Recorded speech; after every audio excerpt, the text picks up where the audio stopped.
Assalamualaikum warahmatullahi wabarakatuh. Alhamdulillahil qadimil awwal wal akhiril baqi bila tahawul.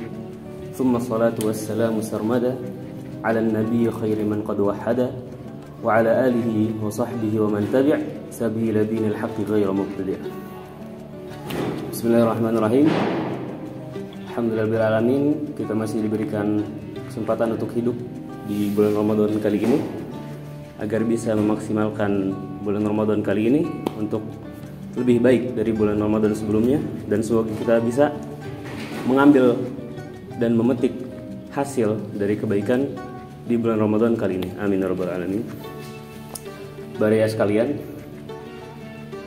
sudah jelas video ini diposting pada bulan Ramadan, maka ini adalah salah satu proker dari tim media, yaitu ada tazkirah seputar bulan Ramadan. Bulan Ramadan sudah diketahui bulan ini penuh dengan keberkahan, bulan di mana dibukanya semua pintu surga, ditutupnya semua pintu neraka, dan dibelenggunya setan-setan dan maupun dari jin, hanya dari jin, manusia nggak dibelenggu. Dan tentunya sangat banyak keberkahan lainnya dan keutamaan lainnya tidak bisa saya sebutkan satu persatu.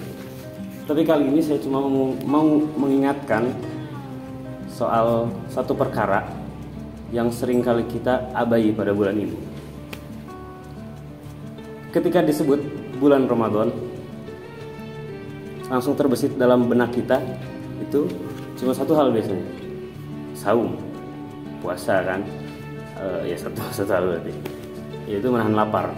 Tapi kita abai dalam satu hal lainnya yang padahal sama-sama tinggi derajatnya. Qala ta'ala fil Qur'anil Karim, Syahrul Ramadan alladzi unzila fihi al-Qur'an hudal linnas wa bayyinatin minal huda wal furqan. Sudah jelas ya.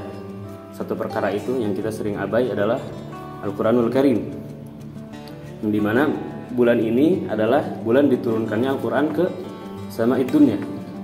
Dan ada hadis lain juga yang menguatkan dari Abu Hurairah radhiyallahu an, kullu amal ibni Adam yudha'aful hasanat bi asyri amsalha ila 700 dhi'f.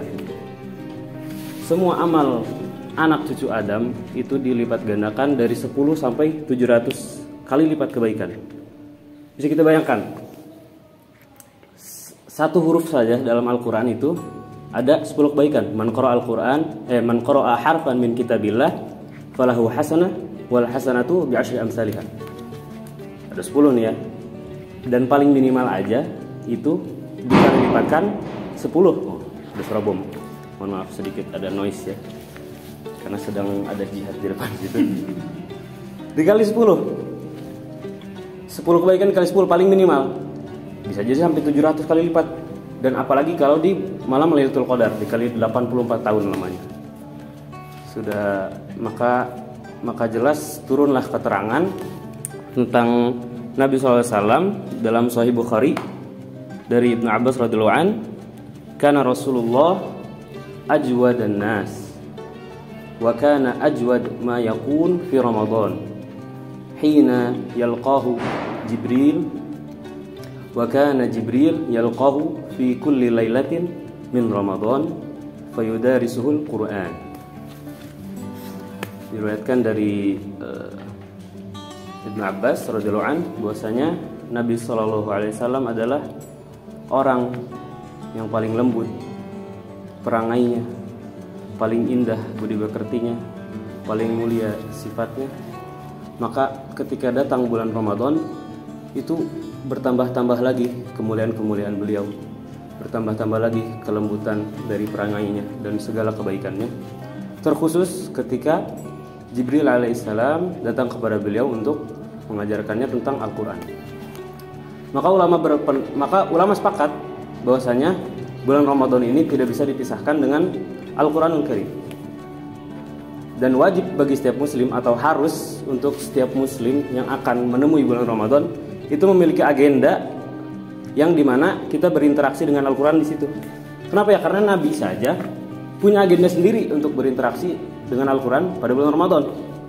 Maka jelas umatnya jauh lebih berhak untuk memiliki agenda berinteraksi dengan Al-Quran.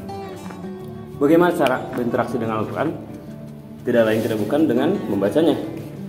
Bisa dengan qiraatan saja atau membaca saja tanpa memahami maknanya, dan bisa juga, dan lebih baik lagi malah, membacanya dengan memahami dan mentadaburi makna-makna yang terkandung di dalamnya.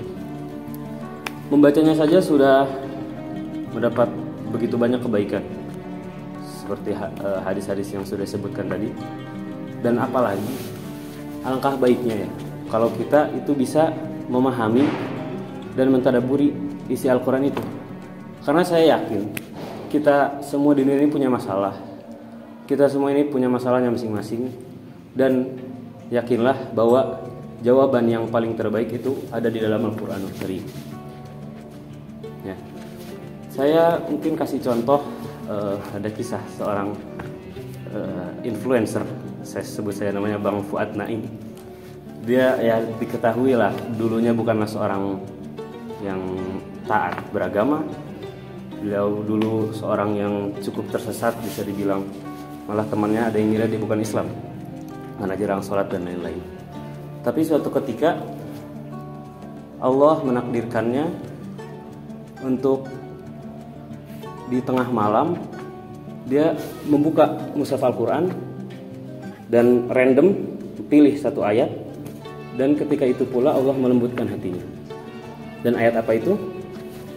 Ayat itu berbunyi, Bismillahirrahmanirrahim, Sabbaha lillahi ma fis samawati wa ma fil ard wa huwal azizul hakim. Entah kenapa seseorang pendosa itu bisa paham, bisa menusuk ke dalam jiwanya bahwasanya semua yang ada di langit dan di bumi itu bertasbih, bersujud kepada Allah Subhanahu wa taala. Kemudian dia mengatakan, siapa gua? Berani-beraninya gitu. Ada yang jauh lebih mulia, jauh lebih besar.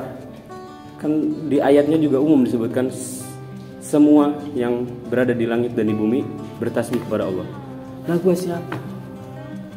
Seorang pendosa, seorang pemaksiat yang jarang sekali berzikir, tapi begitu angkuhnya hanya untuk bersujud dan berzikir kepada Allah Subhanahu wa taala. Maka dari situ saya melihat bahwasanya satu ayat saja dalam Al-Quran bisa merubah hidup orang dari yang dulunya cukup tersesat atau bisa dibilang buruk lah, ke keadaan yang sekarang. Beliau sekarang udah ikut dengan jajaran dakwah lainnya.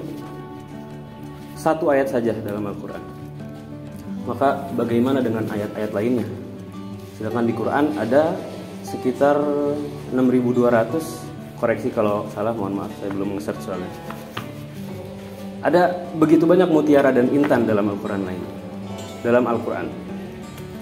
Maka sungguh sayang seribu sayang jika kita tidak mau memahami dan mentadaburi isi Al-Quran. Mungkin terakhir saya kasih perumpamaan yang cukup bagus yang saya dengar dari Ustaz Felix. Pertama saya mau nanya dulu ke Ustaz Rakis. Kapan terakhir kali antum naik transportasi umum, Ustaz? 2 minggu lalu ya. Ada berapa mobil hitam yang antum lewati? Tentu tidak ingat. Ngapain antum ingat juga kan? Gak ingat. Tapi kalau saya bilang ke antum, setiap satu mobil hitam yang antum lewati, saya kasih 100 lek. Apa yang antum lakukan? Buat catat. Ya catat kan, difoto, dihitung semuanya, dilaporkan ke saya. Yes. Nah, artinya apa? Artinya ketika antum cari, itu baru muncul. Padahal selama ini mobil hitam itu selalu ada kan di sekitar kita. Begitu juga dengan Al-Quran. Ketika kita ingin saja mencari jawaban, maka jawaban itu akan selalu ada dalam Al-Quran. Selalu ada dalam Al-Quran yang selalu di dekat kita, dipegang oleh kita. Semua jawaban itu selalu ada di Al-Quran. Barakallahu fikum. Assalamualaikum warahmatullahi wabarakatuh.